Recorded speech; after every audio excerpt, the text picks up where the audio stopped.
Hello everyone, আসসালামু আলাইকুম। কেমন আছেন সবাই? আলহামদুলিল্লাহ, আমি ভালো আছি। শীতের সকালবেলা ছোট ভাই ও বাবাকে নিয়ে গ্রামের মিঠু পথে হেঁটে হেঁটে সকাল ভোরবেলা গেলাম আমাদের প্রিয় জেঠুর বাড়িতে। তা সকালের যে গ্রামে মিষ্টি রোদের মধ্যে বাচ্চাদের খেলাধুলা, অসাধারণ একটা দৃশ্য দেখলাম। মনে হচ্ছে যে সেই শৈশবে আবার ফিরে যাই। কি আনন্দময় ছিল সেই শৈশবের দিনগুলো।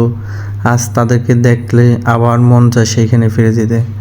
তো সবচেয়ে মজার বিষয় দেখলাম যে এত কোটিপতি বাড়ির সামনে ছোট্ট একটা মাটির ছিল আমার জেঠাতো ভাইয়ের, যেটা খুব মনে একটা হাসি জোরাইলো।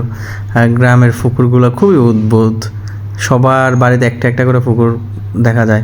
সর্বশেষ আমরা যখন জেঠার বাড়ি থেকে সময় স্বল্পতা নিয়ে শহরের উদ্দেশ্যে রওনা দেই, তখন আমার জেঠা তার ছোট ভাইয়ের উপরে খুব মনক্ষুণ্ণ হয়। আসলে কর্মময় জীবন তো, সবাইকে তার কর্মের দিকে ফিরতে হয়।